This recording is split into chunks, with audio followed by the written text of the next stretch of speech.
Hey guys, what's up? Welcome back to the channel. It's Cynicalex, and this is a review video of Kingo, both his base speed look and his Eternals Kumail Nanjiani blast uniform. And the first thing, and basically the most important thing I have to say about Kingo, is he's a very weird character.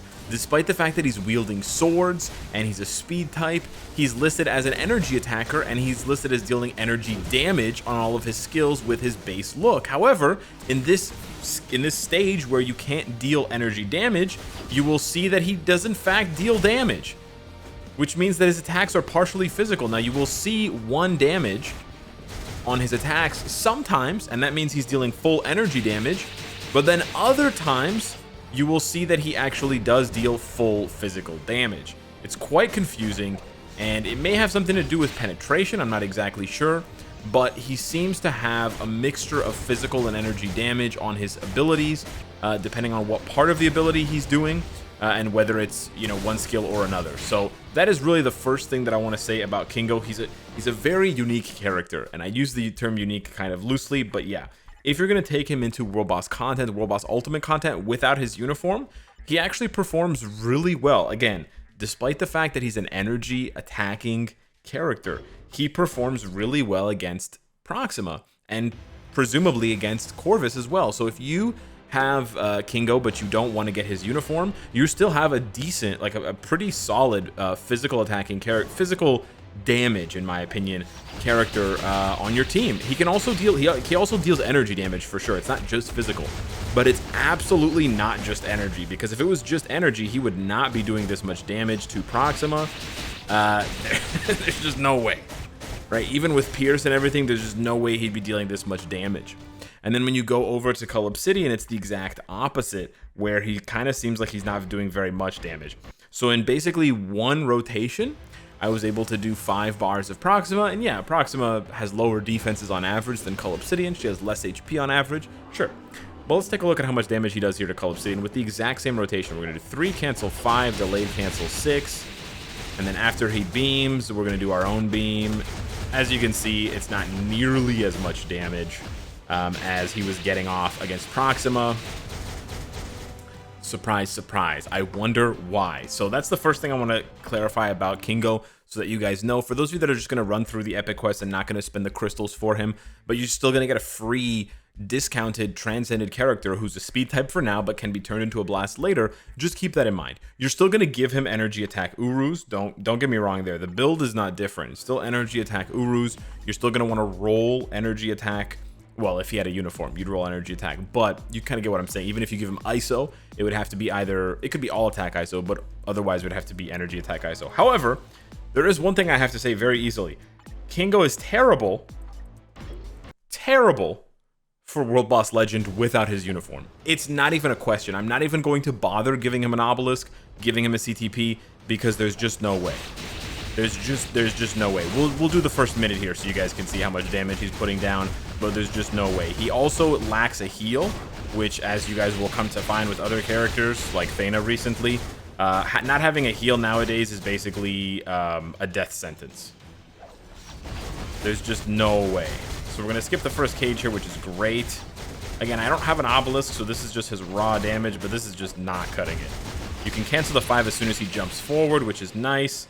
The 4th skill has a nice little beam attack. The 2nd skill is a bunch of delayed iframes.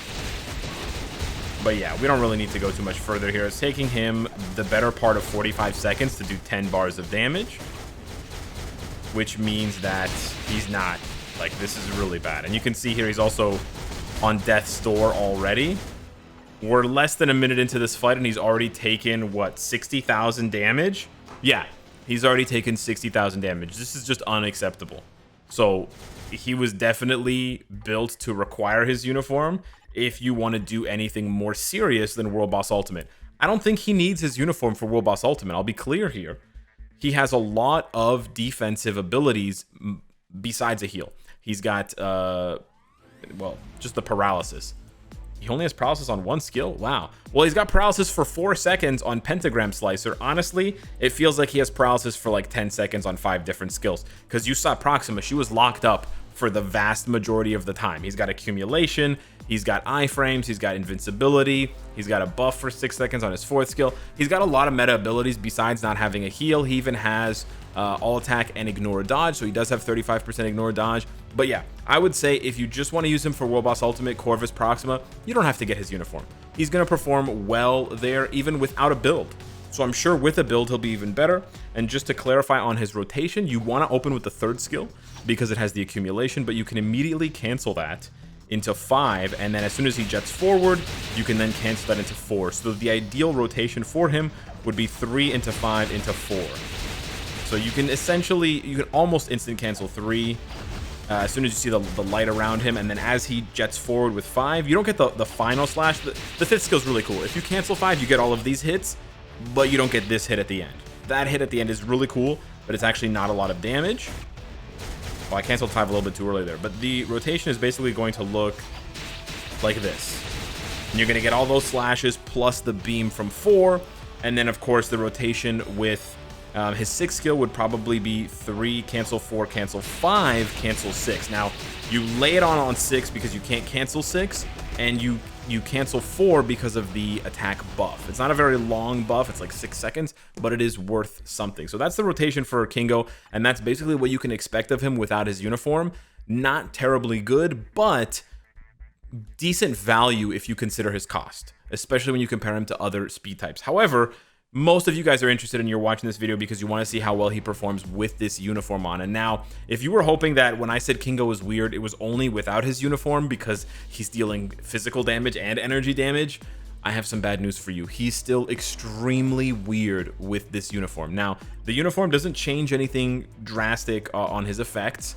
It does add a cooldown on his 2nd skill, which makes him a sort of mini Doctor Strange. This is the best way to explain what Kingo is. He's a mini Doctor Strange. When you use the 5th skill, Explosion Bombardment, it will allow you to spam Eternal Burst as much as you want with a 1-second cooldown. And they also they also made it so that this skill is available instantly. So you can cancel 2, you can basically, like, you can cancel 2 as fast as humanly possible, and it will still cast. As long as you press 2 and then press another skill, it doesn't matter how fast you press that other skill, the 2 skill will trigger. It's an insta cancel skill. So I'm going to show you guys a couple of rotations here. There's a lot of different rotations you can use for Kingo, but the one that I found most successful for World Boss Legend basically has a lot of canceling. A lot of canceling. So I may not even have done a good job here, but basically you're just going to cancel, and then you're going to cancel, and then you're going to cancel, and then you're going to cancel. And then you're going to cancel, and he has paralysis on one of his skills. I don't know which one, but you're just going to keep canceling and canceling and canceling, and every time he puts his hands up, that's me using his 2nd skill. So it's a lot, and you can see he's actually bugging the game out because the audio doesn't keep up, which I actually find hilarious. So obviously this is way faster than his ununiformed look. And this is actually very safe as well, which is another boost. So there you go. With no obelisk and a very good team up with Cyclops and White Fox and a CTP of Insight, he gets that stage done in 50 seconds. That's pretty competitive for a transcended character that is discounted and who has no obelisk. So let's see what he can do against Null Stage 9. We're going to use his own leadership, 15% dodge, which is not very good. He does have 35% ignore dodge on his passive, and then his 4th skill with the finger guns gives him another 40%, I believe. So he can give himself 75%, but I still think it's prudent. I still think it's good to give him 2 or 3 ignore dodge strikers. I think 2 ignore dodge strikers, 1 would probably be the minimum. You could probably get away with 1. 2 would be great. 3 would be perfect. For the sake of testing, we're going to do 3. But basically, it's a whole lot of canceling. It's a whole lot of canceling in Kingoville. And I honestly think that this is the way that he was intended to be played. I could be wrong. I could definitely be wrong, but it kind of works. And I'll show you what I mean. Because you can just cancel that as soon as you want. Now with his uniform, he's got a heal on his 3rd skill, which is great, which is really clutch for his survivability and all that. As soon as he gets up on his 5th skill, you can cancel it, But as you guys can see, I'm basically just spamming. We're going to use the 6 skill for immunity there. We're going to cancel that back into 5. I'm basically just canceling as much as I can to try to get as many casts as possible of his 2nd skill. And I've tried a bunch of different rotations, but this is really the one that works the best for me. You want to delay cancel on 4 a little bit because that's where the damage comes out for the finger guns. There's a little bit of a delay on that, but it's definitely going to take you some practice. So don't worry too much about it. So we actually sat on the 6th skill. I didn't use it when it was available, but there you go. 1 minute and 10 seconds for no obelisk. That's pretty good. It's maybe a little bit slow, but it's pretty good. So this is really where I think Kingo is at, and I'm gonna make a bit of a snap judgment about him. I do think, by the way, that he is going to perform.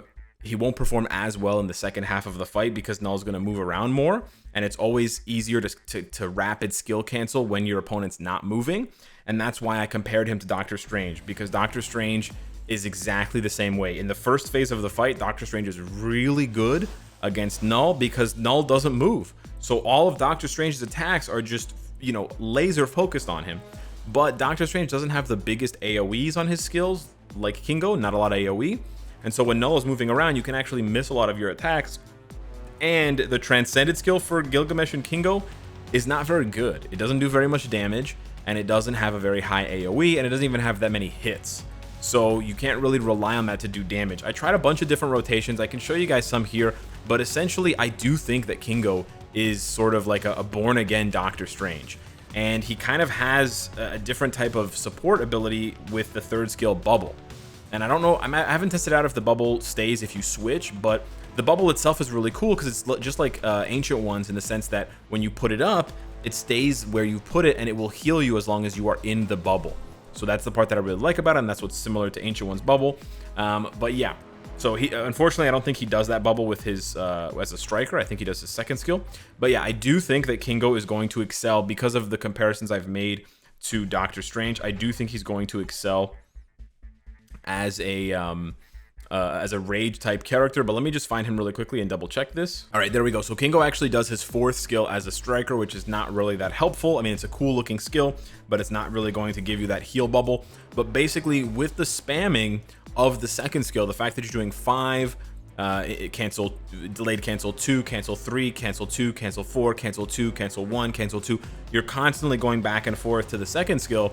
I think that's really going to make him synergize with a rage rather than an obelisk. And not to mention the fact that he also has, doesn't he have guaranteed crit rate somewhere? I thought he had guaranteed crit rate. Okay, maybe he does not have guaranteed crit rate. He seems to not have guaranteed crit rate, but I wish he did because it seems that that's the way to do it. And however, I will give you guys a short little preview of what I think he can do, well, what he can do with an obelisk. So here we go. This is a crit damage 160 proc obelisk. The cold resist is irrelevant. His stats, for those of you wondering, are basically capped besides the crit rate. And now I don't think that Kingo is going to be very good with an obelisk or ideal with an obelisk, and I don't think he's going to be ideal with an energy, but I do think you can make it work if you want. I think you can do a 3 cancel 5 delayed cancel 6 rotation, or 2 3 5 6. I think that's possible, but there's just not a lot of hits. You can see that his 6 skill is just so short.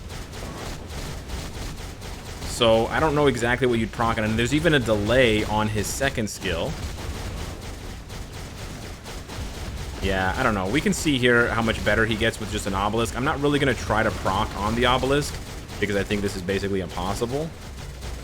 But you guys be the judge in the comment section. I don't really, I'm not too worried. I'm not trying to be the perfect Kingo player here. But let's see if we can pull this off again. And I don't even know if you'd want to cancel. Yeah, I don't know. If you'd want to cancel into 6 or cancel into 5. 5 might be better to cancel into. What I've heard is that 5 and 4 both have good damage. But it really also depends on what you have available. Yeah, so what is that? 5 seconds faster? 10 seconds faster? Like, here's what I think. honestly, here's what I think. I don't think Kingo is meta breaking at all. Makari obviously made that painfully clear. Like, Kingo does not keep up with Makari. Kingo does not keep up with Sharon Rogers. He does not keep up with Moonstone. The blast category is a very competitive category, so, you know, Kingo had a large mountain to climb if he was going to keep up with them. However, I will say this. For his cost, which is a discounted Transcended character, I have to keep reiterating that because some people keep saying he's the same cost as other Transcended characters. No, sir. I mean, you have to do his epic quest. It costs energy, but in terms of a Mandalay Gem Fragments, Awakening Stones, it's way less, right? It's less. So he's a discounted Awakening character. Yes, he needs his uniform, which all others need except for Moonstone, but she costs 5,000 crystals anyways. He does need his uniform to perform well. But what I think is the beauty about Kingo is I think he's going to perform well for you if you can manage to master this very frenetic rotation. He will do really well for you with not very good of a build. Like, you don't have to give him a CTP of energy for him to perform well. You don't even have to give him an obelisk. He almost performed as well with nothing. So you could build him for PvP, or you could budget build him, or if you're really wealthy and lucky, you can give him a rage. Honestly, I think with a rage, he's going to perform above average, especially considering the fact that we know most rage characters don't do well at all against Null and Mephisto, right? So that being said, again, I don't think he's meta breaking. I would probably put him at a high B tier, low A tier type of character. Definitely going to be interesting and cool, and I'll remember him, but not someone I'm going to come back to and be like, I really want to max out his build to see how far I can push him. He's definitely not going to be a character that we're sort of using to judge the needle movement for current or future content. That's a little bit unfortunate. I think they could have given him more. I definitely think they could go back and buff Brethren Beatdown. It's like really low damage for an Awakening skill, especially when you compare it to Cersei and Makari. That skill slaps. Like, if you go back and check how much set damage Cersei was doing with hers, with Makari, it's nutty. So yeah, but hit me up in the comments down below. Let me know what you think of Kingo, and thank you so much for watching the video. Smash the like button if you enjoyed the comparison between the uniform and non-uniform, and I'll see you in the next one. Take care.